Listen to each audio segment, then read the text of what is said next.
Ladies and gentlemen, it is story time, and in this video I'm basically just going to go over, it was actually our second deal ever and how it ended up being a absolute nightmare of a situation, and I'm going to explain exactly how we navigated through the nightmare, overcame it, and how we ended up making actually $38,000 in profit once we overcame the situation.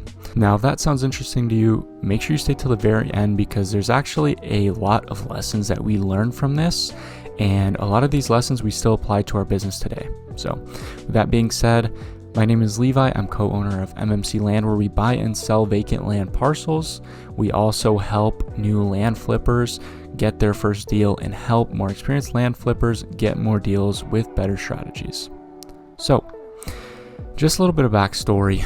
This was, like I said, the second property we had ever bought. So at the time, we're not very experienced, we're just getting into the game, but we liked this property a lot. We got it for a great price. And so it was two different parcels and they were right next to each other and they totaled up to 0.58 acres. Now, those lots, and I'm going to show them on the screen, but for reference, one lot is called lot 26. So lot 26 was not as cleared. There's a big oak tree in it. And then to the right of it is lot 27. Now, lot 27 was very beautiful. It was just very cleared land, and the two lots total to 0.58 acres. So we ended up getting these lots for about $4.2 thousand after closing costs at the time. And we had listed it for, I think it was $17,000 cash and $19,000 financing. So we were going to make, very good money off of these. And so we had it listed on Facebook Marketplace. I think we had it listed for maybe a month and a half. And then we ended up getting it under contract. And so the buyers, they negotiated down a little bit. We had it under contract for the original price was $17,000, and it was a seller financing deal. And so we were going to get $3,500 as a down payment and get about $330 per month. So after interest and everything, the total contract was worth about, I would say $18,500 or like $19,000. So it was pretty good. Our margin was like a 4x on that, a little over 4x. And so, yeah, we were very happy with the deal. We had almost gotten our initial investment back with just the down payment. And then we were essentially just getting like $330 a month for the next 4 years. So these guys have visited the property and they liked it. So that's a very key point because, at that point, since they liked it, we got it under contract, right? And so they asked for permission while it was under contract to go back to the lot and kind of just clean it up a little bit. At the time, like lot 26, there was very like tall grass and there was kind of just like some sticks on the ground. So they were just going to go clean it up and then start to, make it their own. And so, we had it under contract. They were very serious buyers. So, of course, we gave them permission to go and like clean it up. And, worst case scenario, if they backed out of the deal or whatever, at least it would just be, a little bit nicer, right? And so they go there and we get a call and we answer from them. And they were confused because unexpectedly, while they were there kind of like mowing the grass, cleaning up like the sticks and everything, the next door neighbor who lived in a mobile home came outside and was like, hey, like, what are you guys doing? And so they explained, they're like, we're buying actually this land, and we're just kind of cleaning it up a little bit before, it becomes ours. And so she explains to them that the lot 27 is actually where her property ends. And so, of course, that kind of confuses Francis and I, it confuses our buyers, and we're like, what does she mean that lot 27 is hers? And basically she's saying that her property line ends where the little like electric pole is. And so very confused because the GPS borders don't indicate that at all. And when we're flagging our properties, we always go off of the GPS borders like on Regrid or Land Glides. And we explained to her that our lot is flagged due to the GPS borders on our software, and that if she has any other say in the matter, like she needs to send us some sort of proof. And so she doesn't have the lot surveyed or anything, but she's still like very bent on the fact that her lot ends at that little pole. And so, like I said, this is our second deal ever. We don't want to lose out on the deal because we're going to end up making a lot of money off of it. And so we're like, all right, we have to take care of the situation. Let's just get it surveyed. And so we ended up spending about $1,000 to get this lot surveyed. And so that kind of brings our total cost to about $5,200. So that's our total amount invested at this point. Okay. And so about a week later, the lot gets surveyed. And so we found out that we were actually in the right. Okay. And normally we would be very happy in that situation and it would all have a happy ending because our buyers would just want to move forward, the neighbor would understand, and it would just kind of be a normal situation. But the problem is the surveyors ended up finding out that about half of her septic system was kind of on our lot. And so that's actually a very big problem because not only is part of her septic system on our lot, there's a bunch of water lines and everything that are also in the ground. And if they ever wanted to get a septic system installed, which they did, it could cause a lot of issues because those lines aren't actually mapped out in the septic drawings that the septic company gave to her. And I know it's very confusing, but basically we had called some septic companies and they said that it would be tough to fit a septic on there given that information. So the buyers didn't want the lot anymore. And so essentially now this kind of leads us to the worst case sort of scenario. And we were not very happy. Our buyers, didn't want the lot anymore.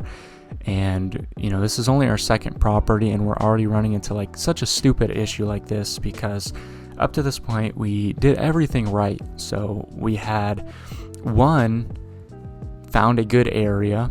We had number 2, reached out to this guy and made a great offer that he accepted. And 3, found a buyer for a little over a 4x gain, right? So we're pretty upset because we did nothing wrong in our research. And this is something that, no matter how much research that you do, you can't really find this kind of information out until you actually have the property and just kind of run into the situation. So it was just annoying. And so on top of that, we just lost our buyer. And, this situation lasted a couple weeks, so we missed out on a month of marketing, I would say. And at the same time, it's we can go and maybe make her move this septic because technically we have a legal case for it, but at the same time, this lady, she didn't have that much money, and how is she going to move a septic system if she doesn't have the money to get it moved? And what are we going to do? Sue her when she doesn't have anything? It just all didn't really make sense. So it wouldn't really work. And on top of that, it would just be more time that we can't sell these properties. And at this point, we were even more annoyed because we figured, why would someone go to buy this lot now that there's a whole bunch of issues with the septic associated with it? So again, it's kind of in the worst case scenario. We had a million negative thoughts, and we kind of just figured we would have to figure it out somehow. Otherwise, we lose the money. Worst case situation, we probably don't lose money because we got it for so cheap. But at the same time, it's we expected to make a 4x gain, and we weren't sure if we were going to get it. So this is sort of how we ended up overcoming the nightmare. And so from this point, we had gotten a text from the neighbor, and it was sort of it was a pretty long apology. She was very sorry, and she explained she understands her mistakes and how she will never end up doing improvements to a property without getting it surveyed again, because this all stemmed from the fact that the guy who installed her septic system found a stick out of the ground and assumed that was a property boundary, which is very silly of him, and he's obviously not a survey expert. He's a septic installer, so he shouldn't have made that assumption in the first place. But nonetheless, it happened, and she was very sorry. And so she ended up saying that she would like to be considered to buy those lots because originally she was supposed to buy all 3 at once, so the lot she owned, lot 27 and then lot 26, but the seller at the time ended up changing his mind. So she had only got the one. And so we were like, okay, but there was a problem with that because she didn't have that much money, and the entire seller financing contract that we just had with our other buyers was worth about $18,500. So there was no way that she could match that. And so from this point, we kind of had to make a decision. We were like, okay, so maybe we can just sell her the one lot, and then, we'll just be stuck with lot 26 because she can't afford both of them. So we ended up striking a deal with this lady, and she was going to give us $1.5 thousand as a down payment, and her monthly payment is like $160 a month for the next 4 years. So it's very low, but at the same time, we're still going to make money off of it, and it's like, whatever. We don't really have a choice. No one else is going to want to buy that lot at this point. And so now we're stuck with lot 26. In the meantime, we had thought of a very good idea, and we figured we would try to send our buyers from the original contract to one of our other properties that we were just closing on. And so this property, it was 2.1 acres. Then at this point, we ended up spending, I don't know, it was about maybe $13,000 on it after closing costs. And so we ended up pushing them over to that lot, and they sort of liked it. And I think that they didn't love it as much as the other lot, but at the same time, I think that they saw how far we were willing to go to make them happy in terms of getting a survey, try to figure out the other issues, that they trusted us as sellers. And I think that because of that, they ended up wanting to move forward with this 2-acre property. And so we ended up getting that contract on seller financing, and it's worth about $31,000. So we didn't quite 3x on that. But with those bigger properties that are like 2 acres or more, your margins go down very significantly. So I would say about a 2.5x is very good in that sense. So yeah, at this point, we're like, okay, this is all starting to kind of come together, because at this point we had made a net like $40,000 because the neighbor got lot 27 under contract for, it was about $9,000 after interest. And then same with these people, $31,000 after interest. So net $40,000. And I have it written down that we had invested a total of $17.7 thousand, and that leaves $22.3 thousand in profit, or like $22,000 for simplicity, right? So all of that, and now we're in profit, $22,000 on these contracts, and we still have lot 26 to sell. So our future is actually looking very bright at this point, and we were starting to get very happy. And so at this point, we kind of just wait for lot 26 to sell, and we were a little bit nervous because at the time we didn't really sell like any 1/4 acre lots, and we figured that it would be kind of hard to sell because our buyer pool is small. It's not a very big lot. It's kind of hard to fit a mobile home on it. It's a very tight fit. At the same time, we figured in a worst case scenario, someone could go and plop an RV on there and then just pay us monthly payments. So we figured it would sell eventually. We just didn't know how profitable those properties would be. We were very wrong because we had actually listed lot 26 for, at first, like maybe $8,000, and we had a premium financing price of maybe like $10,000. But we kept getting so much market interest on it that we ended up raising the price 2 times. So we got too much interest on it, and we were like, okay, maybe we can make money on this. So at first we ended up raising it to like $9,500, and our finance price was maybe like $11,000. Again, still getting a ton of interest. So from this point, we're like, okay, we're going to raise price again because we were getting too many Facebook Marketplace texts. And so what we did was we listed it for like $10,500, and then a financing price of like $12,500. And so that's kind of the sweet spot where we found that we didn't get too many texts, but we were still getting enough interest that it would sell relatively quickly. So long story short, we ended up finding a buyer for it, and that contract was $2,000 as a down payment. And then at the same time, he was going to be paying about $280 per month. And so at this point, we realized something very huge. The first thing that we learned was that 1/4 acre lots actually have a huge demand because of people who just want to live on an RV, right? And 2, we learned that you can actually make way more money selling lots individually. So the original plan was going to be that we would get $3,500 and $330 per month from our original buyers. And that's selling the lots, together as a package.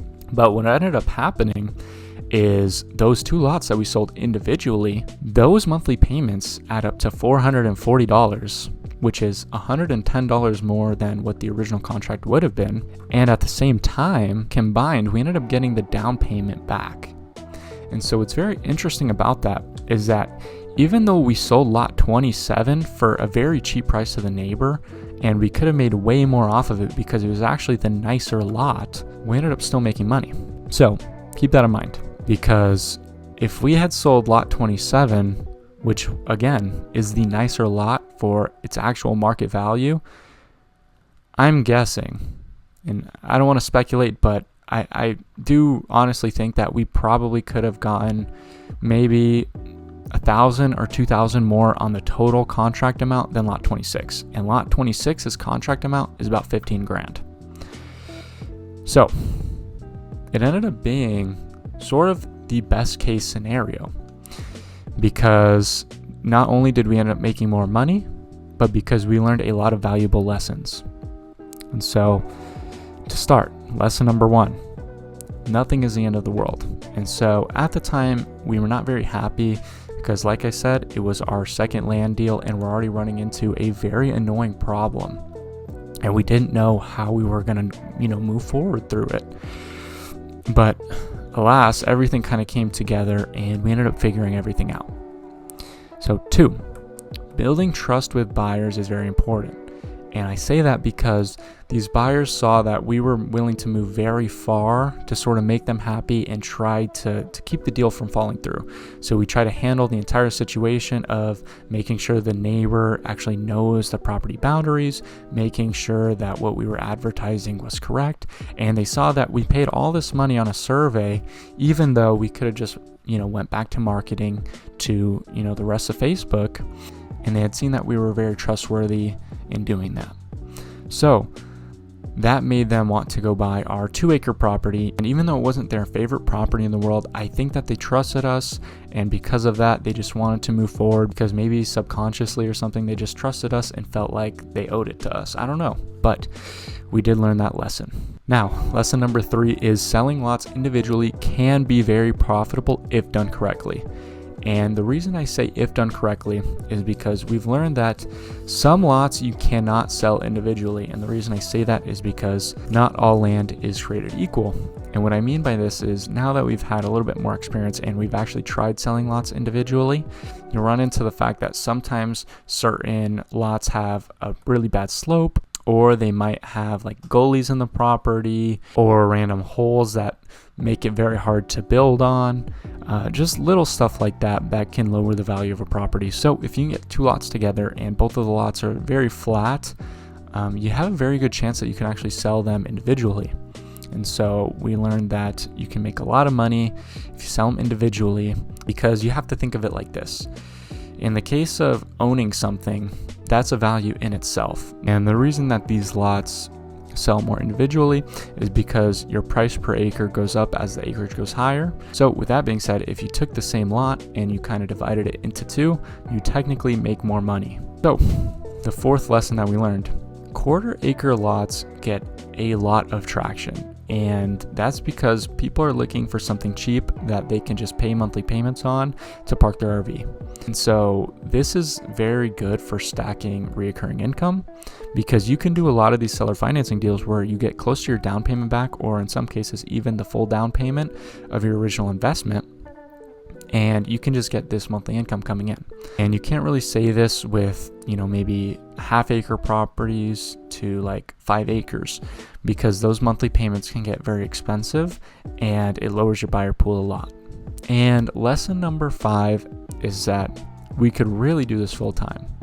So at this point, Francis and I, we had 4 deals done. So we had the original deal that we did, and then coming into this nightmare of a situation, we ended up overcoming it and getting 3 deals out of it. So we sold lot 27 individually, we sold lot 26 individually, and we sold the 2-acre property individually. And all 3 of those properties kind of tie into each other because they're all connected to the same story. So guys, despite this absolute nightmare of a situation, we were able to end up maximizing our profits way more than we thought we would have, because we were originally so worried on the fact that we would have such a hard time now selling this lot given the issues. But with that being said, with a lucky text from the neighbor wanting to buy the lot and us being able to lead our previous buyers to our other 2-acre property, we were able to capitalize on a quick flip on that. And then on top of that, we were able to learn a lot of lessons and ended up selling lot 26 by itself as well. So guys, I hope you learned something today, because a lot of those lessons that I learned, we still apply to our business today. And guys, I feel like without those lessons that we learned, we wouldn't be as successful as we are now. So guys, if you enjoyed the story time, like, comment what you liked or what you want to learn about next, and subscribe. Hope you guys have a nice rest of your day, and peace out.